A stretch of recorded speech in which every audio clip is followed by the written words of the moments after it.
Pada tahun 11 Hijriah, menandai awal kiprah Sayyidina Abu Bakar sebagai sosok nomor satu di kalangan umat Islam. Para sahabat yakin dan optimis bahwa Al-Khalil atau sang kekasihlah yang paling berhak menggantikan baginda Rasulullah Sallallahu Alaihi Wasallam. Masalahnya, menggantikan figur sempurna sekelas Rasulullah bukanlah perkara yang mudah. Apalagi dikala itu kondisi politik tidaklah kondusif pasca wafatnya beliau. Suhu politik di Madinah memanas, nabi-nabi palsu bermunculan, mayoritas bangsa Arab murtad, dan sholat Jumat hanya didirikan di Mekah dan Madinah. Ditambah, kedaulatan negara Madinah dengan semangat persatuan ala Islam kini mulai terancam oleh nuansa fanatisme qabilah mengiringi fenomena riddah atau murtad. Saga Syakifah Bani Sa'idah telah berlalu.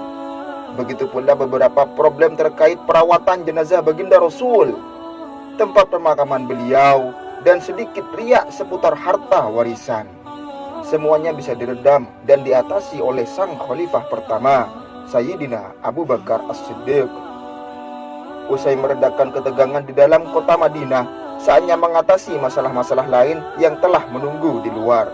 Masalah itu bukan memberangus nabi palsu, bukan menumpas kaum murtad, bukan pula memerangi kelompok anti zakat. Hal pertama yang dilakukan Sayyidina Abu Bakar adalah memberangkatkan pasukan Usamah bin Zaid, misi terakhir Rasulullah yang belum terlaksana. Rencana ini tak sepenuhnya diterima oleh para sahabat kala itu. Mereka menyuarakan ketidaksetujuan atas ide Abu Bakar tersebut. Dari sudut pandang manapun, menantang berperang pasukan Arab Utara yang disokong Romawi tidaklah ideal untuk diterapkan dalam kondisi seperti pada saat itu. Andai kata menang pun, manfaatnya mungkin tidak akan terlalu terasa, mengingat umat Islam sedang kehilangan sebagian besar pemeluknya. Namun Sayyidina Abu Bakar tetaplah Sayyidina Abu Bakar. Dia adalah As-Siddiq.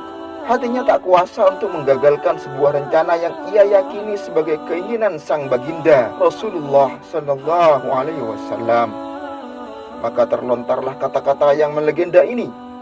Aku tak akan menguraikan tali bendera yang telah diikat oleh Rasulullah Sallallahu Alaihi Wasallam. Sayyidina Abu Bakar tetap bersikukuh memberangkatkan pasukan itu. Beliau bahkan turun langsung memantau ke Jurf, markas pasukan Usamah yang terletak kurang lebih 5 km arah utara Madinah.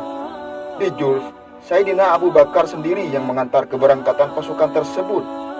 Sang khalifah waktu itu berjalan kaki, menemani sang panglima belia yang duduk gagah di atas pelana. Ternyata, keberangkatan pasukan Usamah berdampak luar biasa. Kemampuan beliau dalam memimpin peperangan tidaklah main-main. Pilihan Nabi adalah pilihan yang tepat. Setiap melewati perkampungan Arab di arah utara Madinah hingga Syam, pasukan tersebut menghadirkan rasa takut di hati setiap orang yang sedang murtad. Gumaman mereka ialah, tidak mungkin pasukan sebesar ini keluar kecuali mereka telah memiliki pertahanan yang kuat di Madinah. Banyak di antaranya kembali memeluk Islam karena pengaruh pasukan Sayyidina Usamah. Tidak hanya bangsa Arab, bangsa Romawi juga semakin segan terhadap mereka. Dalam benak mereka, tidak mungkin pasukan Islam berangkat berperang jika tidak didukung kekuatan politik dan militer yang stabil. Setelah sekitar 40 hari, pasukan Usamah pulang dengan membawa kemenangan dan harta rampasan perang. Hal selanjutnya yang dilakukan Sayyidina Abu Bakar adalah memberantas kaum murtad. Gerakan ini dimulai sejak penghujung tahun 11 Hijriah dan berlangsung hingga awal tahun 12 Hijriah. Periode jihad ini menandai siklus antara yang menengah-nengahi periode jihad di masa Rasulullah dan gerbang penaklukan ke Irak dan Syam yang dirintis Abu Bakar. Khalifah Abu Bakar dengan karismanya mampu menyatukan persepsi sahabat untuk bersatu menumpas kaum murtad serta kelompok anti zakat. Maka dikirimlah 11 pasukan di bawah pimpinan panglima-panglima pilihan. Sasarannya tersebar di hampir seantero Jazirah Arab, sebuah area yang sangat luas, seluas wabah murtad yang menyapu semenanjung tandus itu. Ancaman kaum murtad memang tidak kecil. Koalisi mereka bahkan sempat menyerang kota Madinah. namun berhasil dipukul mundur hingga melarikan diri ke Dzulqa'dah. Sedangkan Usamah bin Zaid yang baru datang dari Syam diserahi tugas untuk menggantikan posisi khalifah di Madinah. Sayyiduna Abu Bakar dan pasukannya yang terdiri atas para sahabat senior berhasil memenangkan perang ini. Alhasil, semua ekspedisi militer yang dikirim Sayyiduna Abu Bakar berhasil meraih kemenangan. Para nabi palsu diberantas. Mereka yang murtad kini telah kembali ke pangkuan Islam, dan syiar Islam kembali berjaya di seluruh tanah Arab. Harga yang dibayar tidaklah mahal. Ratusan sahabat gugur sebagai syuhada, terutama di Yamamah dalam sebuah perang mahadasyat melawan si licik Musailamah Al-Kadzab. Namun begitu, dampak dan manfaat yang diraih dari gerakan ini luar biasa besar. Dampak-dampak itu ialah gerakan ini membuka mata semua kabilah Arab dan membuat pikiran mereka tercerahkan bahwa urusan agama adalah hal yang mesti didahulukan melebihi yang lain. Gerakan masif yang dikirim Sayyidina Abu Bakar didorong semangat memberangus wabah riddah atau murtad sampai ke akar-akarnya. Ini memberi pemahaman kepada bangsa yang masih belum lama mengenal Islam itu, bahwa posisi agama jauh berada di atas hal-hal lain yang sering mereka bangga-banggakan sebelumnya, semisal fanatisme terhadap kabilah dan lain sebagainya.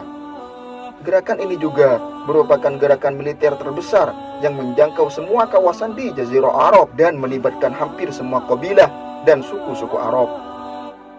Tak pernah ada gerakan militer semasif ini sebelumnya, bahkan di masa Rasulullah sendiri.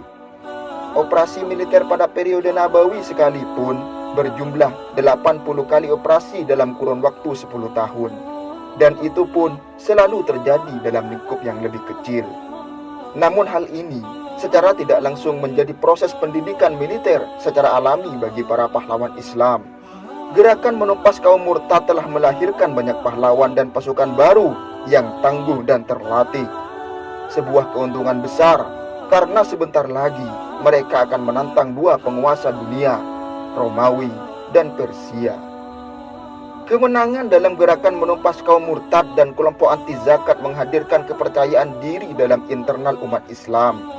Keberhasilan melewati ujian bertubi-tubi semenjak wafatnya baginda Rasul membuat umat Islam optimis bahwa mereka adalah serdadu langit yang terpilih untuk membela, melestarikan, dan menyebarkan agama Islam di seluruh persada. Bagi kelompok di luar Islam, umat Islam kini dikenal sebagai sebuah kelompok agama dengan kekuatan politik dan ketangguhan angkatan bersenjata yang tidak bisa dipandang sebelah mata. Hal ini sekaligus meneguhkan wibawa Islam sebagai agama yang hak, yang tengah bersiap menerkam setiap kebatilan di atas muka bumi ini. Wallahu a'lam bishawab. Assalamualaikum warahmatullahi wabarakatuh.